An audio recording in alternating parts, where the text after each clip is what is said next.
channel Fakihah.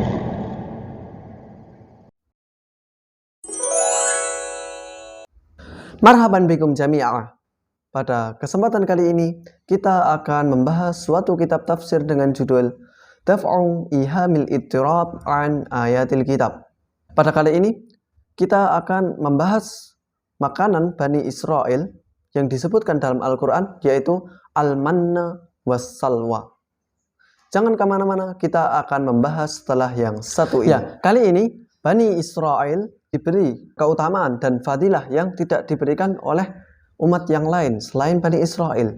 Khusus untuk Bani Israel, mereka diberi makanan, yaitu suatu makanan yang dinamakan dengan Al-Manna was-Salwa. Penyebutan dua makanan ini terdapat pada surat Al-Baqarah, surat kedua, ayat ke-57. Berikut ini lafalnya.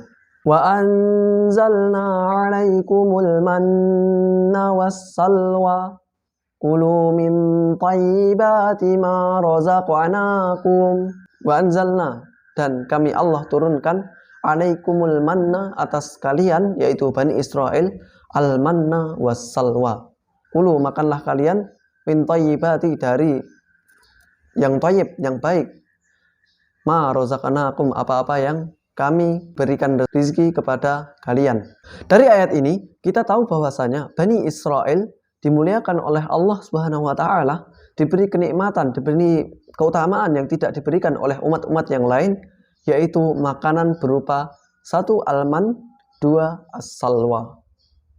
Namun ayat ini seakan-akan bertentangan dengan ayat yang setelahnya, yaitu terdapat pada surat Al-Baqarah, surat kedua, ayat ke-61. Berikut ini lafalnya. Wa idh qultum ya Musa lan nasbira ala ta'amin wahid. Wa idh qultum, dan tatkala kalian Bani Israel berkata, ya Musa, wahai Musa, lan nasbira, kami tidak akan sabar, ala ta'amin wahid, atas makanan yang satu, atas satu makanan. Ya, disebutkan di sini mereka diberi satu makanan. Sedangkan di ayat sebelumnya disebutkan bahwasanya mereka diberi al-manna was-salwa, dua. Sedangkan ayat ini diberi satu makanan saja. Kita masuk pada pemecahan masalah. Sebelum kita masuk pada pemecahan masalah lebih dalam, kita akan membahas sebenarnya apa sih yang dinamakan dengan al-manna was-salwa. Aha. Al-manna was-salwa, setelah saya cari, yang dinamakan dengan al-manna di sini adalah sejenis minuman mirip dengan madu. Adapun yang dinamakan dengan salwa adalah sejenis burung atau ayam namun lebih kecil. Ya, intinya merupakan jenis burung yang bisa mereka makan. Itu adalah dua kenikmatan yang tidak diberikan kepada kaum-kaum yang lainnya. Sebenarnya ada pengertian-pengertian yang lain yang dikatakan al-manna itu tidak bisa dimakan di sore hari, hanya ada di pagi hari, dan salwa apabila dipegang pada burung tersebut bisa siap saji dimakan tanpa harus dimasak. Namun ini bisa dikatakan tidak diragukan. Yang mau percaya silakan, yang tidak silakan. Kalau kalian gimana? Percaya apa enggak? Atau kalian juga mau diberi al-manna was-salwa? Coba chat di kolom komentar. Pada pemecahan masalah, di sini ada tiga pemecahan masalah, tiga alasan kenapa di ayat sebelumnya disebutkan dua, al-manna was-salwa, sedangkan di ayat setelahnya disebutkan ta'amun wahid, makanan yang satu. Alasan pertama, disebutkan al-manna was-salwa ayat sebelumnya dan setelahnya ta'amun wahid karena yang dinamakan salwa, salwa itu adalah sebuah makanan. Adapun alman adalah sebuah minuman. Maka disebutkan ayat setelahnya dengan ta'amun wahid, satu makan, yaitu apa? Salwa. Itu alasan pertama.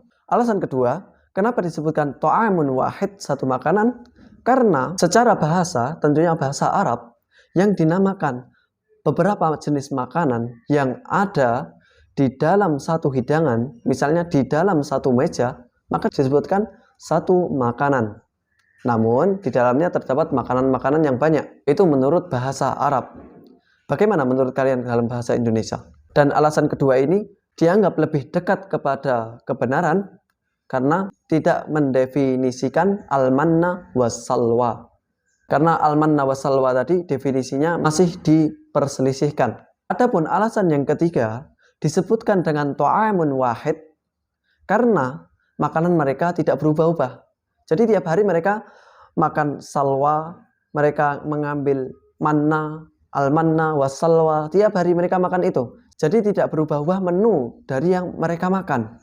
Kalau misalnya kita pagi makan soto, pagi makan bubur, siang makan bakso, lalu sore nyemil, malam makan nasi goreng, dan lain sebagainya. Namun mereka setiap hari menunya cuman al-manna wassalwa, al-manna wassalwa tiap hari. Maka dari itu disebut dengan ta'amun wahid, satu makanan, tidak berubah-ubah makanan mereka. Dan ini berdasarkan zahirnya untuk menafsirkan dari masalah kita yang satu ini. Simpulan dari masalah ini yang paling tepat dari 3 alasan tadi, alasan yang ketiga menurut kitab ini. Tapi kalau kalian menganggap alasan pertama lebih tepat ataupun kedua, ya terserah. Coba kalian chat di kolom komentar. Mungkin cukup sekian pembahasan kita kali ini. Semoga kita sama-sama menjadi hamba Allah yang saleh. Dan apabila ada perkataan saya yang kurang berkenan, saya mohon maaf. Dan jika ada keterangan saya yang salah, kalian bisa chat di kolom komentar. Syukron.